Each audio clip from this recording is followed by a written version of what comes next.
পদ্মার মসজিদে প্রবেশ করে কেউ বসতে পারবে না, তাহলে কি দাঁড়ায় থাকবো? কি বলেন? মসজিদে প্রবেশ করে কেউ বসতে পারবে না, কি করবেন? যেই পর্যন্ত না 2 রাকাত সালাত আদায় করো, যেটাকে আমরা তাহিয়াতুল মসজিদ বা কেউ কেউ দুখুলুল মসজিদ বলে। 2 রাকাত নামাজ পড়াবে, যেতে মসজিদে বসাই নিষেধ, বসতেই পারবে না। আল্লাহ নবীর কঠোর দমক।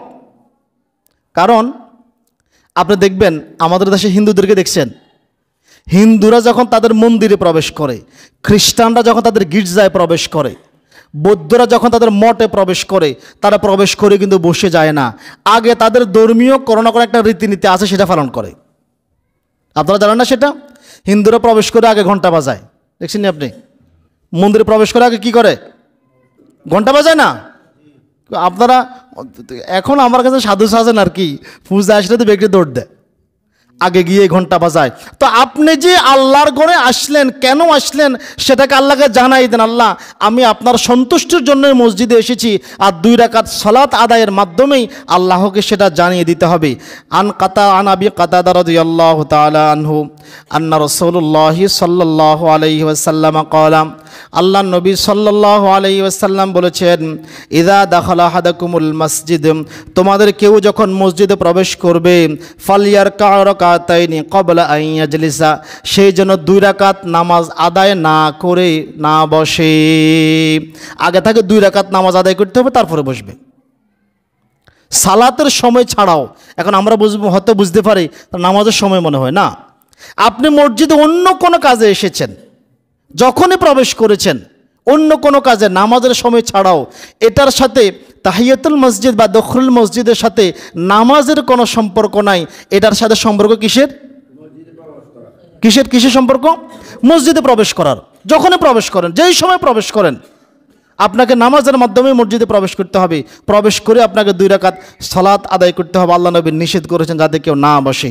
প্রয়োজন এখন বলবেন হুজুর তো নামাজের আর 2-1 মিনিট আছে, এই সময় যদি নিয়ত করি, দাঁড়িয়ে থাকবেন। মুহাদ্দিসিনে কেরামপুর কথা হচ্ছে দাঁড়িয়ে থাকবেন, বসবেন না। দেখছেন 1 মিনিট আছে, এই 1 মিনিটের সুন্নত পড়তে পারবো না, 2 মিনিট আছে, 2 মিনিটের সুন্নত আদায় করতে পারবো না, দাঁড়িয়ে থাকবেন। ফরজের মাধ্যমে অর্থাৎ সালাতের মাধ্যমে আপনি মসজিদে বসতে হবে। সালাত ছাড়া বসার কোনো অনুমতিই দেয় নাই। জাবির ইবনে আব্দুল্লাহ রাদিয়াল্লাহু তাআলা আনহু বলেন, এক জুমার দিনে নবী সাল্লাল্লাহু আলাইহি সাল্লাম গুরুত্বপূর্ণ হাদিস, কিন্তু এটা ভালো করে শ্রবণ করেন, এটা নিয়ে আমাদের মসজিদে প্রায় সময় আমাকে প্রশ্ন করা হয়। বুখারীর হাদিস, বুখারীর 930 নম্বর হাদিস। জাবির ইবনে আব্দুল্লাহ রাদিয়াল্লাহু তাআলা আনহু বলেন, এক জুমার দিনে নবী সাল্লাল্লাহু আলাইহি সাল্লাম খুতবা দিচ্ছেন। এই সময় এক ব্যক্তি মসজিদে প্রবেশ করলেন, প্রবেশ করে বসে গেলেন। নবী সাল্লাল্লাহু আলাইহি সাল্লাম তাকে জিজ্ঞাসা করলেন, তুমি কি সালাত আদায় করেছো? লোকটি বলল, লা ইয়া রাসূলুল্লাহ, না ইয়া রাসূলুল্লাহ, আমি সালাত আদায় করিনি। আল্লাহ নবী সাল্লাল্লাহু আলাইহি সাল্লাম বলেন, ওঠো, 2 রাকাত সালাত আদায় করো, তারপরে বসো। এখন আমাদের মসজিদগুলিতে, অনেক মসজিদে এটা নিয়ে দ্বন্দ্ব, হুজুর শেষে একটু সময় দেন। কেন সময় দিবে আপনাকে? বলেন আমাকে। আপনি যে বলেন শেষে একটু সময় দেন, কেন সময় দিবে? ইমাম খুতবা নিয়ে দাঁড়ানোর আগে, আলোচনা করার আগে আরও আধা ঘন্টা থাকে কিনা আজানের পরে, আপনি এই সময় মসজিদে আসলেন না কেন? পরে 5 মিনিট সময় চান সুন্নত পড়ার জন্য, আপনাকে মসজিদে বসাই তো নিষেধ। নামাজ বড় নাকি ওয়াজ বড়? বলেন তো, নামাজ বড় নাকি ওয়াজ বড়? না, আমাদের কাছে ওয়াজটাই বড়। অনেক মসজিদের খতিবদেরকে দেখি সেম কন্ডিশন। কোনো একজন লোক মুসল্লি মসজিদে প্রবেশ করে নিয়ত করেছে, তাকে জোর করে ধরে বসাই দিবে, এই মিয়া বসেন, আগে আলোচনা শোনেন। আলোচনা বড় নাকি আপনার? এই জন্য আমাদের সমাজে হচ্ছে কি, ওয়াজ শোনে নামাজ পড়ে না, ওয়াজ শোনে নামাজ পড়ে না। আরে আগে নামাজ, পরে ওয়াজ। ওয়াজ শুনে ফরজ নয়, নামাজের মাধ্যমে আল্লাহকে স্মরণ করতে হবে। কথা কি বুঝে আসছে? বলবেন হুজুর 2-4 মিনিট সময় দিলে কি হয়? তো আমি যদি আপনাকে প্রশ্ন করি, আপনি 2-4 মিনিট আগে আসলে কি হয়? আজান তো আধা ঘন্টা 1 ঘন্টা আগে হয়েছে, 12টা 15 মিনিটে আজান হয় না? এখন মোটামুটি বাংলাদেশে প্রায় মসজিদে 12টা 15-20 আজান হয়ে যায়। খতিব আলোচনা শুরু করে 50, 45, 40, এই মধ্যখানের সময় আপনি আসলেন না কেন?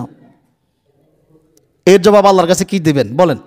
আল্লাহ আহ্বান করে, আল্লাহ মসজিদে অপেক্ষা করতেছে আপনার জন্য, আপনি বাড়িতে। এমনটা হয়েছে কখনো? আপনাদের এমপি সাহেব আগের সাবেক বা বর্তমান যারাই থাক না কেন, এমপি সাহেব এই আপনাদের গ্রামে আসবে, স্কুল মাঠে আসবে, এমপি সাহেব আসে আগে বসে রয়েছে, আপনারা আধা ঘন্টা পরে গেছেন, এমনটা কখনো হয়েছে? এমনটা হয়েছে কখনো? বরং আপনারাই যে আগে অপেক্ষা করছেন, এরপর এমপি সাহেব আসছে, তাহলে আপনি আল্লাহকে অপমান করলেন কেন? এটা তো আল্লাহকে অপমান করা হলো। খবরদার। আবার অনেক মসজিদে দেখবেন 4-5 মিনিট আগে বাতি একটা জ্বালাই দেয়, নিচে লেখা থাকে লাল বাতি জ্বালা অবস্থায় সুন্নত পড়া নিষেধ। মানে লাল বাতি জ্বালাই, সুন্নতের উপর লাল বাতি জ্বালাই দিছে। লাল বাতিগুলো ভেঙে ফেলতে হবে। লাল বাতি দিয়ে কেন আপনি সুন্নত থেকে বিরত রাখবেন? লাল বাতি জ্বালানো অবস্থায় সুন্নত পড়া নিষেধ, সম্পূর্ণরূপে নিষিদ্ধ মসজিদে। এটা কেন? এটা কেন করবেন? এটা এই লাল বাতি জ্বালাই সুন্নতের অবস্থা খারাপ করে ফেলছে। সময় আছে, আপনি 2 রাকাত নামাজ তো পড়তে পারেন। লাল বাতি জ্বালা অবস্থায় সুন্নত পড়া নিষেধ, কেন সুন্নত পড়তে হবে? অবশ্যই সুন্নত আদায় করে নিতে হবে। আমাদের মসজিদগুলিতে আসলে আমরা ইমামরাও জানি না, মুসল্লিরাও জানে না, এই জন্য আমাদের অবস্থা খুব খারাপ। জুমার দিন আপনি এসেই বসে থাকতে পারবেন না, আগে 2 রাকাত হুজুর ওয়াজ করুক, খুতবা পড়ুক, যাই করুক, যদি আসে দেখেন যে নামাজ আদায় হয়ে, যদি আসে দেখেন যে ইকামত হয়ে গেছে, সালাত শুরু হয়েছে, তাহলে আপনি সালাতে দাঁড়িয়ে যাবেন।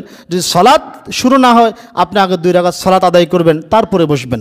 বসার তো অনুমতি নাই, বসার তো আপনার অনুমতি নাই। আবু কাতাদা রাদিয়াল্লাহু তাআলা আনহু বলেন, আমি একদা মসজিদে প্রবেশ করে বসে পড়লাম।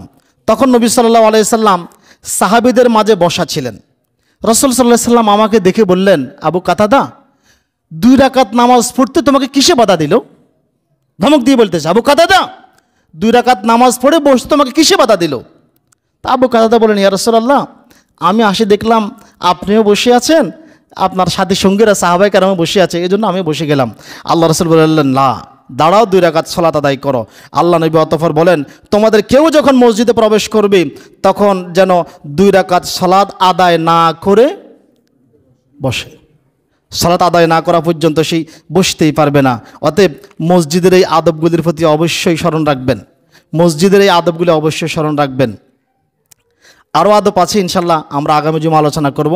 আল্লাহ তাআলা সেই পর্যন্ত আমাদেরকে হায়াত তাইয়্যিবা বারাকা নসিব করুক, সকলে বলি আমিন। মসজিদের আদব আমরা রক্ষা করি না, তো এই জন্য আজকে নিজেরাও আদব রক্ষা করি না, জানি না, ইমামরাও সতর্ক করে না। আজকে দেখবেন মসজিদে প্রবেশ করে সিগারেট খাইতে খাইতে। মসজিদ মানে কি? আমি তো গত জুমায় বলেছিলাম, আমরা যেটার ভিতরে আছি এটাই কি মসজিদ? এটা মসজিদ লা। যতটুকু মসজিদের সীমানা নির্ধারণ হয়েছে সবটাই মসজিদ। এটাকে বলা হয় জুল্লা। এটাকে কি বলা হয়? জুল্লা মানে ছায়ার স্থান। যারা আরব দেশে ছিলেন তারা আসলে আরবি বুঝবেন। জুল্লা মানে কি? ছায়ার স্থান। একটা মসজিদে জুল্লা থাকবে, মেহরাব থাকবে, মিম্বার থাকবে, মাকসুরা থাকবে। মাকসুরা মানে মিম্বারের পাশে অথবা মেহরাবের পাশে ছোট্ট একটা কক্ষ থাকে, যেখানে ইমাম এসে আগ থেকে অবস্থান করে, বা রাষ্ট্রীয় কোনো অতিথি, রাষ্ট্রের সুলতান, বাদশাহ, প্রেসিডেন্ট আসলে এখানে অবস্থান করে। মসজিদে ওযুর ফোয়ারা থাকবে, মসজিদের সামনে খালি মাঠ থাকবে, মসজিদের সীমানার ভিতরে হুজরা থাকবে। আল্লাহ নবীর হুজরাও মসজিদ নববীর সীমানার ভিতরেই ছিল। এই জন্য আরব বিশ্বে দেখবেন মসজিদে ফ্যামিলি কোয়ার্টার সহকারে করে না। এটা হচ্ছে একটা আদর্শ মসজিদ। আদর্শ মসজিদ যা যা থাকার প্রয়োজন, আমরা এই নিয়ম কারণ জানি না। ছেলেরা মসজিদের সীমানা প্রবেশ করে সিগারেট খাইতে খাইতে, মাঝে মধ্যে মসজিদের টয়লেটে গেলে দেখি সিগারেটের নিচের কিনারে পড়ে দিছে। ছেলেমেয়েরা খেলাধুলা করে, আসি মসজিদে পরিষ্কার হয়, সে মসজিদের আদব তো জানে না। তুমি মসজিদের গেট দিয়ে প্রবেশ করেছো মানে এটা মসজিদ। অনেকে মোবাইলের গান শুনতে শুনতে মসজিদের সীমানার ভিতরে প্রবেশ করে। বলেন, এই তরুণ যুবকদেরকে দিয়ে আমাদের জাতির কি উপকার হবে? এরা তো জাতির জন্য আগাছা। আল্লাহ আমাদের সকল